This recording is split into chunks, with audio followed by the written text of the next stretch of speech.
Ini ada juga Bapak Ibu ini yang agak miris. Ada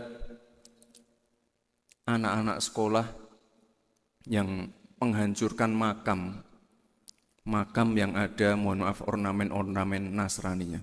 Ini sekolahnya langsung saya tutup dan guru beserta muridnya langsung saya berikan pembekalan biar tidak keterusan. Lalu selanjutnya, nah ini sama juga Bapak Ibu. Jadi kita mau merayakan Natal, kita pasang pohon-pohon Natal, ornamen Natal, banyak yang protes juga. Tapi kalau tiap kali diprotes ya Bapak Ibu ya saya tidak mundur.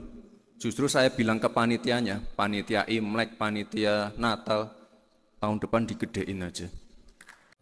Haleluya, haleluya, jumpa lagi bersama kami di channel ini sahabat Tuhan. Pada kesempatan ini tidak seperti biasanya. Biasanya kita membagikan kesaksian ya, tapi di hari ini kami membagikan sebuah berita di mana ibadah Natal di tahun ini telah dibubarkan oleh beberapa oknum. Dan puji Tuhan, Tuhan telah mengutus anaknya, yaitu Wakil Presiden kita Gibran Rakabuming, hingga ia turun tangan untuk mengatasi hal tersebut. Namun kita juga mengingat bahwa firman Tuhan juga mengingatkan kita dalam Injil Yohanes 16 ayat 2, kamu akan dikucilkan, bahkan akan datang saatnya bahwa setiap orang yang membunuh kamu akan menyangka bahwa ia berbuat bakti bagi Allah. Mereka akan mengusirmu dari sinagoge, bahkan waktunya akan tiba bahwa setiap orang yang membunuhmu akan berpikir bahwa mereka sedang berbakti kepada Allah. Maka kamu akan ditolakkan daripada rumah sembahyang, bahkan waktunya akan datang kelak bahwa barang siapa yang membunuh kamu, ia akan bersangka ia berbuat bakti kepada Allah. Kalian akan dikeluarkan dari rumah-rumah ibadat dan datangnya waktunya bahwa orang yang membunuh kalian akan menyangka ia mengabdi kepada Allah. Dalam ayat-ayat ini Yesus tidak berbicara tentang penganiayaan dari orang kafir, tetapi tentang perlawanan dan permusuhan dari kalangan keagamaan dunia yang dikatakannya membenci orang yang percaya. Seperti dalam Yohanes 15 ayat 18 sampai 9, termasuk juga golongan ini semua orang dan gereja yang tidak mengikuti ajaran Yesus dan pernyataan para rasul atau tidak berusaha memisahkan diri dari sistem buruk masyarakat ini adalah milik dunia.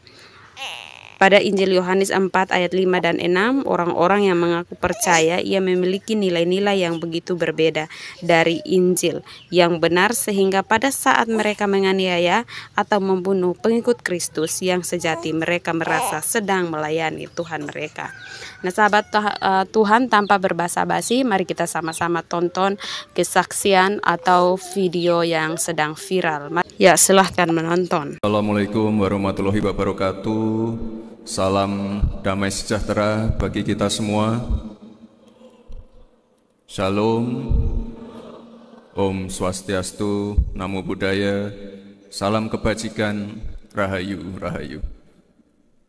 Bapak Ibu yang saya hormati, mohon maaf ini tadi saya sedikit terlambat karena keluar dari airport sampai sini. Tadi lewat kantor sinode juga, kiri kanan jalan itu banyak sekali warga yang ingin menyapa, dadah-dadah. Jadi tidak sopan kalau, mohon maaf, tidak sopan kalau saya langsung lewat begitu saja. Jadi tadi di beberapa titik saya mohon maaf terpaksa turun dari mobil dulu untuk membagikan susu, buku, dan juga beberapa alat-alat sekolah. Jadi saya mohon maaf sekali Pak Pendeta, Bapak Ibu semua, saya mohon maaf sekali datang terlambat. Dan saya juga mohon maaf, ini saya harusnya datangnya pas pembukaan, karena jujur aja saya diundang Pak Pendeta tahun lalu, tapi statusnya masih cawapres. Jadi diundangnya dari tahun lalu dan dari tahun lalu juga saya sudah menyanggupi untuk datang ke acara PGI ini. Jadi terima kasih Bapak Ibu semua. Bapak Ibu yang saya hormati, ini mohon maaf, saya tidak bisa lama-lama karena harus melanjutkan perjalanan ke NTT. Ini ada saudara-saudara kita yang mengungsi karena ada erupsi gunung. Jadi setelah dari NTT kami ke Makassar sebentar, lalu langsung mengecek pengungsi-pengungsi yang ada di NTT. Baik Bapak Ibu, sehat semua ya. Terima kasih. Pertama-tama saya ucapkan selamat untuk Pak Pendeta Jeki. Mohon maaf, ini saya bacakan nama lengkapnya. Bapak Pendeta Jeki Manuputi yang sudah terpilih secara aklamasi. Ini kami mohon Pak, nanti keluarga besar PGI, Bapak Ibu semua yang hadir di sini nanti bisa bersinergi dengan visi-visi dan program pemerintah, terutama untuk mengatasi masalah intoleransi. Ini mungkin saya tampilkan sebentar yang ada di layar, bisa ditampilkan lagi. Ini mungkin Bapak Ibu tahulah, sebelumnya saya adalah wali kota Solo. Mungkin yang belum pernah ke Solo, mungkin pernah dengar juga kalau Solo itu kota yang agak kurang toleran. Banyak sekali kejadian-kejadian seperti ini. Jadi kalau di Solo itu tiap tahun ada perayaan Imlek dan tiap tahun dari pemerintah memasang ornamen-ornamen Imlek, patung-patung dari semua sio. Tapi nggak tahu ya kenapa pada saat saya menjabat itu banyak sekali yang protes. Padahal sebelum wali kota sebelumnya tidak ada yang protes. Jadi ini tiap hari isinya protes terus. Nah ini Solo disebut sebagai cabang Tiongkok antek-antek Cina. Ini coba selanjutnya, berita selanjutnya. Ini ada juga Bapak Ibu ini yang agak miris. Ada anak-anak sekolah yang menghancurkan makam yang ada, mohon maaf, ornamen-ornamen Nasraninya. Ini sekolahnya langsung saya tutup dan guru beserta muridnya langsung saya berikan pembekalan biar tidak keterusan. Lalu selanjutnya, nah ini sama juga Bapak Ibu. Jadi kita mau merayakan Natal, kita pasang pohon-pohon Natal, ornamen Natal, banyak yang protes juga. Tapi kalau tiap kali diprotes ya Bapak Ibu ya saya tidak mundur. Justru saya bilang ke panitianya, panitia Imlek, panitia Natal, tahun depan digedein aja.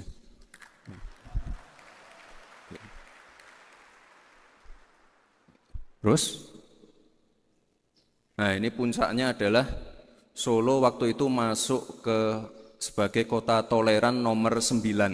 Lalu tahun depannya naik lagi sebagai kota toleran nomor 4. Jadi ini ini kerja keras seluruh warga, dukungan dari semua tokoh-tokoh agama, kiai, romo-romo, pendeta, semua. Ini gotong royong ya biar image-nya Solo ini tidak seram seperti dulu. Jadi intinya di sini dibutuhkan dialog yang damai, dorongan-dorongan dari semua tokoh agama, anak-anak muda, tokoh-tokoh muda, ini semuanya gotong royong agar hal-hal seperti ini tidak terjadi lagi. Dan ini tadi coba lihat. Oh ini fotonya adalah waktu saya membuat event Ogoh-Ogoh, Festival Bali. Jadi tiap kali ada festival-festival kebudayaan, festival agama, itu saya selalu ngajak anak saya, biar dari kecil itu tahu yang namanya toleransi itu seperti apa. Jadi dari kecil saya terapkan seperti itu biar dia tahu Ya meskipun sepulang dari sini banyak yang membuli, itu kok Gibran malah ikut festival ogoh-ogoh sama anaknya, banyak yang mencibir, tapi saya tetap lurus. Saya ingin memfasilitasi acara-acara agama, acara-acara kebudayaan untuk semua agama dan golongan. Jadi jangan hanya memprioritaskan salah satu saja. Selanjutnya apa ya? Ada lagi enggak ya? Oh, sudah. Intinya itu Bapak Ibu, terima kasih sekali. Dan sekali lagi saya mohon maaf, ini saya harusnya datang pas pembukaan, tapi pada waktu itu Bapak Presiden kita, Bapak Prabowo Subianto melakukan kunjungan ke luar negeri, otomatis banyak pekerjaan-pekerjaan yang dilimpahkan ke saya, dan mohon maaf saya baru sempat ke sini di acara penutupan ini. Sehat selalu Bapak Ibu semua. Salam hangat dari Pak Presiden Prabowo. Semoga acara ini bisa ditutup dengan baik, menghasilkan kesimpulan-kesimpulan yang baik juga. Dan sekali lagi Bapak Ibu, saya titip agar toleransi di Indonesia ini bisa tetap terjaga. Sekali lagi Bapak Pendeta, terima kasih, selamat, dan juga saya ucapkan terima kasih Pak PJ Gubernur dan juga teman saya, anggota Komisi 3 DPR RI, Mas Andi Amar Sulaiman, yang dari tahun lalu juga mendampingi saya di Makassar, Toraja, Pak PJ Bupati, semua Forkopimda yang hadir, terima kasih sekali, sehat-sehat semua Bapak Ibu, terima kasih. Wassalamualaikum warahmatullahi wabarakatuh. Ya, seperti firman Tuhan yang tertulis dalam Yeskel 7 ayat 10 sampai ayat yang ke-12. Lihat, harinya sungguh datang, malapetaka akan menimpa kelaliman, bertudas keangkuhan, bertaruh, kekerasan, berkesimaharjarela, dan menjadi penopang segala kejahatan. Tidak ada dari mereka yang tertinggal, baik dari kelimpahan mereka maupun dari kemewahannya. Kemolekannya pun akan terhapus. Waktunya datang, harinya mendekat. Biarlah si pembeli janganlah bergembira, dan biarlah si penjual jangan berduka cita, karena kehangatan murka tertimpa atas segala kegemparan mereka. Sebab aku Tuhan akan berfirman, dan apa yang kufirmankan akan terjadi, dan firman itu tidak akan ditunda-tunda lagi. Sebab pada masa hidupmu, hai kaum pemberontak, aku akan mengucapkan suatu firman dan aku akan menggenapinya. Demikianlah firman Tuhan Allah. Lalu datanglah firman Tuhan kepadaku, hai anak manusia, lihatlah. Kaum Israel berkata, penglihatan yang dilihatnya itu harinya masih jauh, nubuatan yang diucapkannya masih lama. Oleh karena itu, katakanlah kepada mereka, beginilah firman Tuhan Allah. Tidak ada satupun dari firmanku akan ditunda-tunda. Apa yang kufirmankan akan terjadi, demikianlah firman Tuhan. Ada juga pada Ibrani 10 ayat 25 sampai 37. Janganlah kita menjauhkan diri dari pertemuan-pertemuan ibadah kita, seperti dibiasakan oleh beberapa orang, tetapi marilah kita saling menasihati. Dan semakin giat melakukannya menjelang hari Tuhan yang mendekat.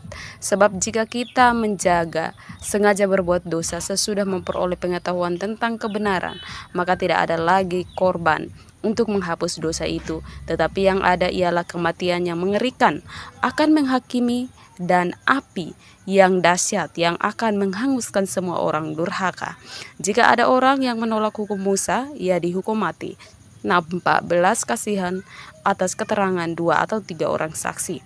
Betapa lebih beratnya hukuman yang harus dijatuhkan atas dia yang menginjak-injak anak Allah, yang menganggap najis darah perjanjian, yang menguduskannya, dan yang menghina roh kasih karunia. Sebab kita mengenal Dia yang berkata, pembalasan adalah hakku, akulah yang akan menuntut pembalasan, dan lagi Tuhan akan menghakimi umatnya. Ngeri benar kalau jatuh ke dalam tangan Allah yang hidup. Ingatlah akan masa yang lalu, sesudah kamu menerima terang, kamu banyak menderita oleh karena kamu bertahan dalam perjuangan yang berat, baik waktu kamu dijadikan tontonan oleh cercaan dan penderitaan, maupun waktu kamu mengambil bagian dalam penderitaan mereka yang memperlakukan sedemikian. Memang kamu telah turut mengambil bagian dalam penderitaan orang-orang hukuman, dan ketika harta kamu dirampas, kamu menerima hal itu dengan sukacita, sebab kamu tahu bahwa kamu memiliki harta yang lebih baik dan yang lebih menetap sifatnya. Sebab kepercayaanmu karena besar upah yang menantinya, sebab kamu memerlukan ketekunan, supaya sesudah kamu melakukan kehendak Allah, kamu memperoleh apa yang dijanjikan itu. Sebab sedikit, bahkan sangat sedikit waktu lagi, dan yang akan datang sudah akan ada, tanpa menangguhkan kedatangannya. Ada juga pada Yakobus 5 ayat 9, saudara-saudara, janganlah kamu bersungut-sungut dan saling mempersalahkan, supaya kamu jangan dihukum, sesungguhnya hakim telah berdiri di ambang pintu. Ada juga pada Yakobus 5 ayat 1 peringatan kepada orang kaya. Jadi sekarang hai kamu orang-orang kaya, menangislah dan merataplah atas sengsara yang akan menimpa kamu. Pada Pengkhotbah 4 ayat 1, lagi aku melihat segala penindasan yang terjadi di bawah matahari, dan lihatlah air mata orang-orang yang ditindas, dan tak ada yang menghibur mereka, karena di pihak orang-orang yang menindas ada kekuasaan. Pada Pengkhotbah 4 ayat 1, lagi aku melihat segala penindasan yang terjadi di bawah matahari, dan lihatlah air mata orang-orang yang ditindas, dan tak ada yang menghibur mereka, karena yang di pihak orang-orang yang menindas ada kekuasaan. Sahabat Tuhan, demikianlah firman yang sudah kita dengarkan bersama, dan juga penutupan Natal, ibadah Natal pada tahun ini. Mari kita serahkan ke dalam tangan Tuhan, dan mari kita saling mendoakan agar Natal tahun ini berjalan dengan lancar, dan kuasa Tuhan Roh Kudus menjauhkan kita dari segala malapetaka, mara bahaya apapun, pemberontakan dan pembunuhan di mana-mana. Tuhan jauhkan daripada kita. Biarkan ibadah kita pada tahun ini berjalan dengan lancar semuanya oleh karena anugerah Tuhan. Kita minta Tuhan agar memberikan malaikat-malaikatnya, malaikat surgawi, untuk mengelilingi setiap orang-orang yang mengadakan ibadah Natal dimanapun mereka berada. Biarkan tentara bala sorga yang menjaga akan mereka, agar tidak ada satupun orang-orang yang menindas atau membubarkan ibadah tersebut. Sahabat Tuhan, demikianlah kesaksian atau berita hari ini. Sekian dan terima kasih. Salam, sampai jumpa.